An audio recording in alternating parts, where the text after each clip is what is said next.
Hello students, how are you? Welcome to SVS English classes. We are here to study MCQs under the direction language study. Multiple choice questions from the poem The Trees, composed by Adrian Cecil rich.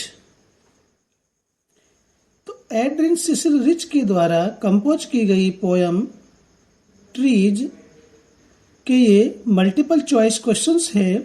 इसको tick the correct option भी कहा जाता है। Multiple choice को solve करने का जो सही तरीका है स्टूडेंट्स वो ये है कि हम आंसर बुक में इस क्वेश्चन को लिखें पूरे को, और इन चार जो ऑप्शंस हैं, जो चार मल्टीपल चॉइस हैं, ये इनमें से जो करेक्ट है उसी को लिखना होता है। इससे हमें समय की बचत होगी, ठीक, पेन की बचत होगी, हम अधिक काम कर सकेंगे। ठीक है, तो आइए शुरू करते हैं। Number 1, where are the trees in the poem found? Poem के अंदर पेड़ कहाँ पाए जाते हैं? ए, इन द गार्डन, बगीचे में। बी, इन द फॉरेस्ट, वन में या जंगल में। सी, इन द हाउस, घर में। D, all of the above, या उपर्युक्त सभी, यानी कि तीनों। यदि तीनों सही हैं तो डी लगेगा, बी सही है तो बी पर टिक लगाएंगे, ए सही है तो ए पर टिक लगाएंगे, और सी सही है तो सी पर। अब आता है OMR सीट भरने में। OMR सीट में हम ये ABCD 4 रिंग बने हुए होंगे। जो ऑप्शन सही है उसके अंदर ABCD लिखे हुए होंगे, और सी सही है तो हमें सी वाले रिंग को फिल करना पड़ेगा। लेकिन यहां पर हम इसमें टिक लगाएंगे क्योंकि ये OMR सीट नहीं है। ठीक है। Number 2, what type of plants are mentioned in the poem? What type of plants, किस प्रकार के पौधे? आर मेंशन्ड, किस प्रकार के पौधों का जिक्र किया जाता है, किया गया है?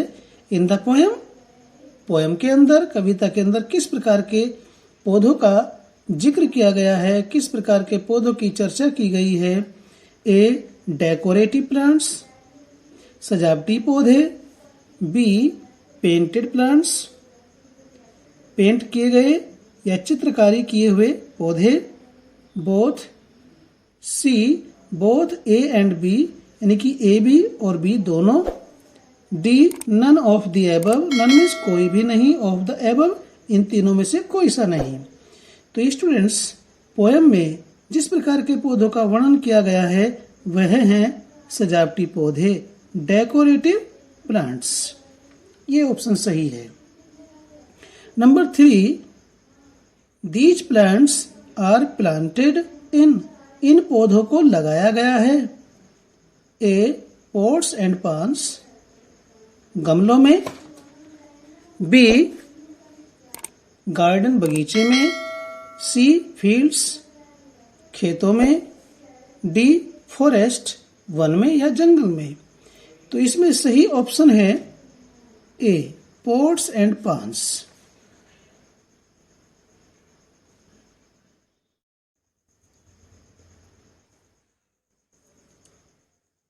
Number 4, what does the poetess write? कवियत्री क्या लिखती है? ए, लॉन्ग पोएम्स, लंबी लंबी कविताएं।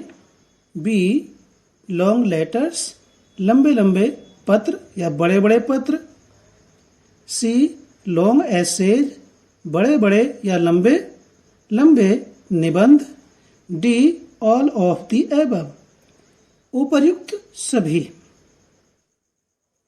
तो इसमें जो सही ऑप्शन है स्टूडेंट्स वह है बी लॉन्ग लेटर्स, लंबे लंबे या बड़े बड़े पत्र कवियत्री एड्रिन सिसिल रिच लिखती हैं। Number 5, what is the poetess head full of? Poetess का, कवियत्री एड्रिन सिसिल रिच का सिर भरा हुआ है। किस चीज से भरा हुआ है? ए प्लांट्स, पौधों से। बी बर्ड्स, पक्षियों से भरा हुआ है पोएटेस का सिर। सी इंसेक्ट्स, कीट पतंगों या कीड़ों से। डी विस्पर्स, फुसफुसाहट, फुसफुसाहटों से या सरसराहटों से। तो स्टूडेंट्स, एड्रिन सिसिल रिच का सिर न तो प्लांट से भरा हुआ है, न चिड़ियों से भरा हुआ है, न कीड़े मकोड़ों से। किससे भरा हुआ है? सरसराहटों से। जो सही ऑप्शन है वो डी है।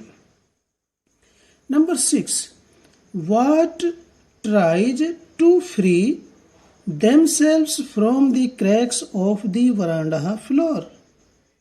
What tries, क्या कोशिश करता है या कौन कोशिश करता है? टू फ्री, मुक्त होने के लिए। themselves, स्वयं को मुक्त करने के लिए। from the cracks, दरारों से। of the veranda floor, बरामदे के या आंगन के फर्श की दरारों से अपने आप को मुक्त करने का कौन प्रयास करता है? ए रूट्स, जड़ें। बी लीव्स, पत्तियां। सी ट्विक्स, टहनियां। डी बाउज, शाखाएं। तो स्टूडेंट्स, आंगन के फर्श की दरारों से अपने आप को मुक्त करने का प्रयास जड़ें करती हैं। इसका करेक्ट ऑप्शन है। Number 7, who is the poetess of the poem the trees? The trees poem की कौन पोएटेस हैं? कौन कवियत्री हैं? A Walt Whitman. B Adrienne Rich. C Carl Sandburg. D W.B. Yeats. तो इन 4 ऑप्शंस में से स्टूडेंट्स जो मोस्ट एप्रोप्रिएट ऑप्शन है वह है बी एड्रिन रिच। नंबर 8, जो नंबर 8 क्वेश्चंस है स्टूडेंट्स वो 2 प्रकार से है। देखिए पहले किस प्रकार से पढ़ता हूं। What are the trees compared to? पेड़ों की किस चीज से तुलना की गई है? ये भी क्वेश्चन है। और ये मैं तीर का निशान लगा के यहाँ पर ब्रांचेस लिखा है तो क्या होगा? What are the tree branches compared to, यानी कि पेड़ की शाखाओं की तुलना किस चीज से की गई है या पेड़ की तुलना किस चीज से की गई है। दोनों ही प्रश्न, दोनों ही क्वेश्चन एक जैसे हैं। इनके ऑप्शन है ए इंसेक्ट्स, कीट पतंगे या कीड़े। बी न्यूली डिस्चार्ज्ड पेशेंट्स, नए नए मुक्त किए गए मरीज। सी बर्ड्स, पक्षी। डी चिल्ड्रन, बच्चे। तो स्टूडेंट्स, पेड़ों की या पेड़ की शाखाओं की तुलना नए नए मुक्त किए गए मरीजों से की गई है। तो इसका बी ऑप्शन करेक्ट है। Number 9, what had been empty? क्या चीजें खाली रहीं?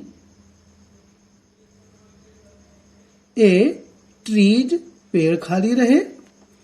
बी फॉरेस्ट, वन खाली रहे या जंगल खाली रहे। सी हाउस, घर खाली रहे। डी वर्ल्ड या संसार खाली रहा। तो इन चारों ऑप्शंस में से स्टूडेंट्स जो सही है वो बी है, फॉरेस्ट।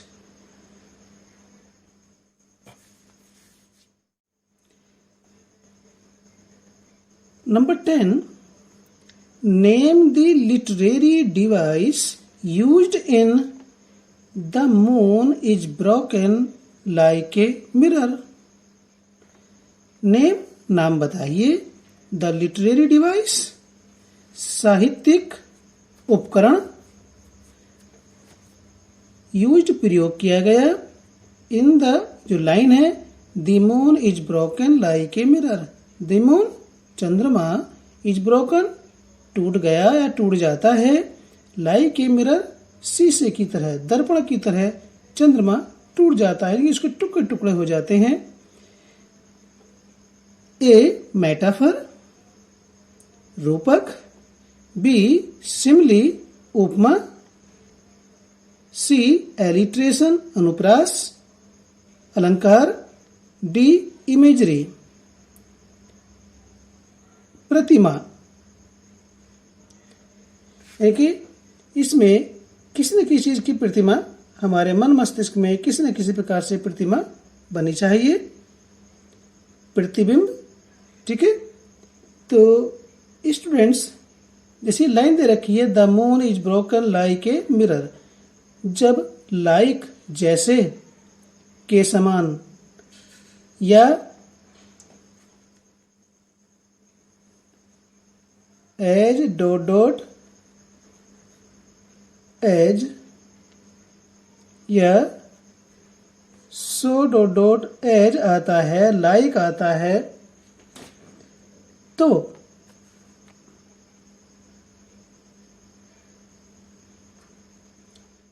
ये शब्द आते हैं, तो उस लाइन में जो हमारी फिगर्स ऑफ स्पीच साहित्यिक उपकरण होता है वह सिमली होती है।